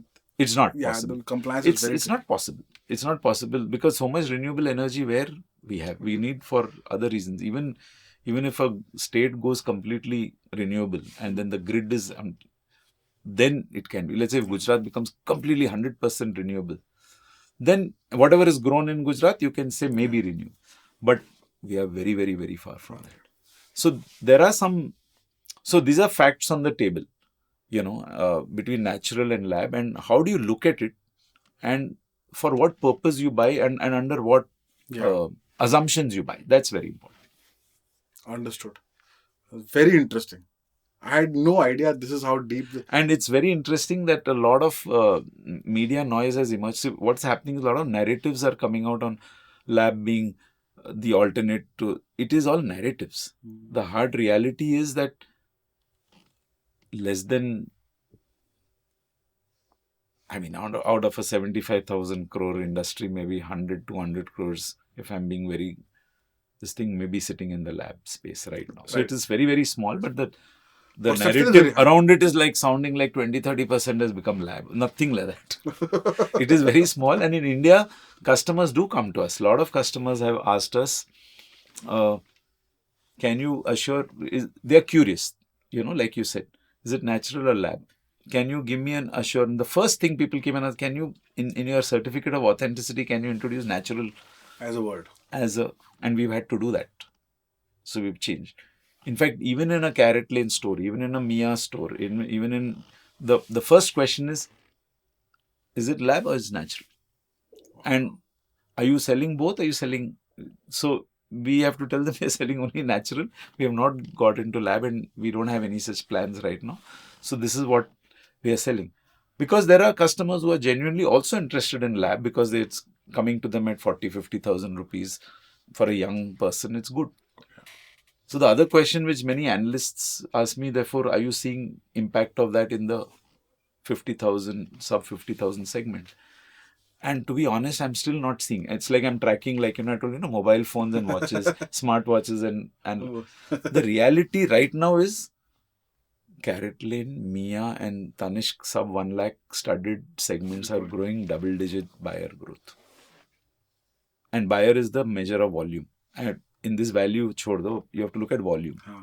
They are growing, and we are expanding stores at a rate in Carrot Lane, Mia, Tanishq. Like how? I mean, Mia is now going to be 200, it's already 215 stores, going to be 260 at the end of this financial year, maybe 300 plus next year. Carrot Lane is 300 stores, and into many, many towns. And who are the customers for Carrot Lane and Mia? Your 20 to 25-year-olds, your 30-year audience. They are the ones who are buying, and they are buying natural. You're right. I think the moment this distinction becomes clear and the price delta becomes so high, people will gravitate upward, not You can downward. buy junk jewelry, you can buy lab-grown jewelry, you can buy silver jewelry, you can buy Swarovski jewelry or CZ jewelry, you can buy silver gold plate, you can buy brass jewelry. India is a huge market. हर चीज का market है. A small segment of large pie is also big enough. I think lab grown may not remain a product, it might become a feature. Like for example, Jiva, the silver, Yeah, Jiva is selling 30-40% of their business is now lab grown diamonds. Yeah. So they're able to put it on and then kind of make that product So look so good. it becomes a feature, so it has yeah. a use case of its own, right? Yeah. And you might have multiple use case, same customer having different use cases based on what she wants it for. So I think it's an interesting dynamic. How it plays, we don't know. But I always keep telling people that don't think of it as this or that or this versus that. Think of, in India, you think of it this and this. Yeah. Milk also sells, cheese also sells, curd also sells. Sab bikta hai. Use case alag hai. You're right. Use cases are different. You're absolutely right. I think as we reach the, this is like an education for me, because I'm not fundamentally a jewelry consumer, so I'm always I'm curious about the space. Yeah. But I'm also curious about consumer insights as a science, and this has been amazing. I think as we reach the twilight of the discussion, I know we've taken a lot of your time, Ajoy, but yeah, could you talk about how you see jewelry as a category evolving in India and Tanishq's role in kind of growing it, especially with Gen Z and younger consumers, right? And secondly, how do you see Titan kind of growing now? It's such a beautiful company with so many different categories we spoke about, but I would love to know how you think about kind of going beyond the current spectrum. Where are the next levers of growth for Titan? So see, it's very easy to get carried away. I'm reminded of what our founder used to say: yesterday's truths are today's heresies. So we must be always humble enough to realize that just because you're doing very well today on many fronts, don't be so cocksure about yourself that everybody's up can get disrupted. So I think you have to be paranoid, you have to be divine discontent, you have to constantly keep reinventing yourself. Okay. And I think the only way to do it is by being with the customer and either leading the customer or adding value or solving her problems. Yeah. Okay. Now, if I think of jewelry, one way to look at the jewelry category is we are what? All our brands put together. Last year, we were 8.5% of the total industry size. And okay, organized market is only about 35 to 38% and of the total, and we are 8.5% of the total. So you think of it that way. 25% is organized then. Yeah, but it's growing, and in studded we may be 22% of the category. Okay, because we've always been a diamond led brand, diamond first brand, though we sell a lot of gold in. Now, if I think of it, we have set our sights to becoming, in fact, I've shared it in an investor thing that we want to become a double-digit share. So every year we are hoping to add 1%. Now, not just because of what we are doing, but also there is a natural secular push towards organized players are growing faster. We are expanding faster. And formalization forces and so many things are happening in the economy. There are many tailwinds. So the organized segment is growing at a certain pace relative to the rest of the industry, and therefore that is one tailwind. And on top of it, Tanishq as a brand, which is, we have to keep doing stuff. It's not that by default we'll grow. So we are expanding, we are transforming our retail experiences. We are going beyond India also. We are international. And this is only India. I'm saying international is another dimension. So there's a lot of work going on Tanishq for international and in the US and Middle East, which I don't look after, but my colleague does, and that is one space. For each of the brands, Tanishq, Mia, Zoya, Carrot Lane, there is a lot of scope. Each one has its own vision and its TG. So if I think of the younger customer is being served. So if I think of Mia, it is really much more Gen Z and maybe a little bit of Gen Y focus mix. And Carrot Lane is a lot more Gen Y and even some of the Gen X customers. And both of them are serving modern, everyday wear, expressive, self-expressive needs. But it's a lot more in the adornment and everyday wear. Maybe fashion, maybe when I look at Tanishq is also, by the way, the number of buyers we have in the sub 1 lakh is much more than these other brands because it's a much bigger brand. Correct. And Tanishq has been the democratization force in the industry for diamonds for the last 3 decades. So we are the pioneers in democratizing diamonds. And therefore, Tanishq has a huge base. In fact, 2/3 of our diamond customers come from the sub 1 lakh segment. And So you see them laddering up? yeah. So that and they over time they may become high value segment, 2 lakh plus, 3 lakh, 5 lakh. So we sell in value terms, we are selling. But if I just look at buyer pyramid, it's a classic pyramid. So between these three brands, they really cater to these bevy of brands are catering to this Gen Z, Gen Y, modern, young. And by the way, a lot of entrants into the category of diamond studded jewelry are from these younger segments.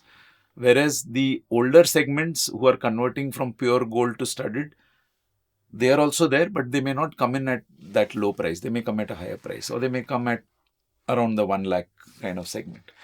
So when I look at these, they are coming in at 50,000, 75,000, 25,000. That range is sub 1 lakh.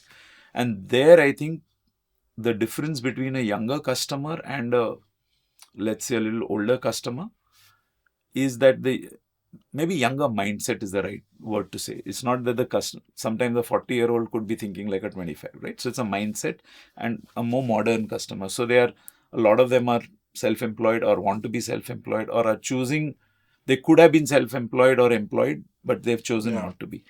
And they are clearly looking at jewelry as an expression of myself. They are not looking at it as locker jewelry. They are not looking at it as jewelry which is worn for traditional occasions. This is like I can wear for an evening out with friends. I can wear it for a party. I can wear it for cocktail. I can wear it for a mini celebration, birthday, anniversary. There are many use cases. There are some for self-reward. Month end paycheck aa gaya, chalo, I need to spend something, and jewelry is an important element in their wardrobe of things to spend. So the way we have to think of it is this younger customer, we have to earn the share of mind and the share of wallet. It is not about competing with other jewelry. It is about competing for what she may buy a bag, she may buy shoes, she may buy a dress, she may buy an experience. In fact, a lot of them are buying experiences. So the way to think of jewelry will have to play the role of share of wallet in that. And that's the way we are thinking. And many people ask me, why do you have 3 brands which are catering to, in a way, this? But I say there are 10, 12 brands out there in the market which are serving her in jewelry. And there may be 30 brands or 40 brands who are in her mind space for other categories. So 3 horses in the race is good. There's a good, and frankly, the segment is like saying in India, if somebody tells you youth segment is one, but we know there is like youth segment is what 300 million young. Surely there are segments within that. 100%. So each brand has its own proposition, has its own design, language. It has its own appeal. So a brand is a brand in the mind of the customer. She owns the brand. Okay, so we have to ensure that we offer. So I think if I think of it, jewelry for the young is increasingly becoming a share of wallet game. And I think we have to excite her. Second, we have to think of many different use cases to be able to create excitement for her in her life. It has to do a job for that occasion. So the jobs to be done theory continues to hold good. It's a question of what we can do to add value. The third thing is we need to be present, omnipresent. So there is a digital presence. We need to be present. We do a lot of omni work. Carrot Lane is a born digital player. But learning from that, Tanishq has become a very digital player. Do you know that the total business that Tanishq does is more than the business of CaratLane on Omni. What Tanishq Omni, because it's Really? yeah, we have close to 13-14% of Tanishq business is today Omni. When you say Omni, what does that mean? So I mean, you start your journey online and you are actively tracked, contacted, and you either completed online or you Customer acquired. you go and the store gets in touch with you. Let's say the journey may start by she'll shortlist, select. Now the moment is going beyond 30, 40, 50,000, she's not going to buy online. She wants to physically. It happens even for CaratLane, by the way. Then Same. go to the store. So then the store engages. There's a back-end team, live chat, store engages, and within a month and a half, she completes her. She may buy the same piece, she may buy something else, but there's a traceability to her, and therefore we are able to track it and say this is what. So post-COVID, we kind of and we learning from CaratLane, Tanishq has also done. So I think every jewelry and every D2C or any B2C brand has to become Omni. So that is another big piece. And the other insight you were asking me on jewelry, I think she doesn't want to wear lock. So she'll want stackable jewelry. So she wants stuff which she can mix and match of her own. Yeah. Even if she wants something heavy, then she doesn't want the piece intrinsically to be heavy. She wants to be able to Layer it. Modularize it. Yeah. Yeah. So these are some of the trends that we are seeing in amongst the younger lot, and I think they are your customers for the future. So we have to be alive to them all the time. That's amazing. Ajoy, this has been such a pleasure and an education for me. I think everyone watching as well. But what a category, and like for me, the learning that India was the birthplace of diamonds in a way. 95% of the world's diamonds come from India. The natural lab grown divide, Titan as an organization, and the founder first, product first, retail versus product brand, multiple categories, consumer first DNA that you and your colleagues are building is something that I learned from a lot. This conversation has taught me at least 5 things to take back immediately to my team. Think, guys, we have to do this really, really well. But thank you so much for spending time. And our view is that anyone watching us, even one person kind of gets inspiration to come into this world, for example, or to start up, or to build a career with these insights. I think these 2 hours would have been spent well. So thank you so much for Yeah. Sorry, I might have rambled on. No, not at all. About the category because I'm passion passionate, and frankly, I'm discovering. I'm not an expert. Let me be honest with you. You might have discovered, but in the last 5.5 years, I have learned that I know nothing of this jewelry category. There's so much more to know, and I'm discovering. So when you ask me what is the shape of jewelry for the future in the country, I didn't answer your question because I'm not the expert to be able to wax eloquent. I think we have to follow the customer and the category will follow. And that's all I can say because it's a fascinating category. But yeah, I mean, thank you so much for having me. I hope you had fun. Yeah, I think I must have spoken a lot more than I thought I should. That's a good thing.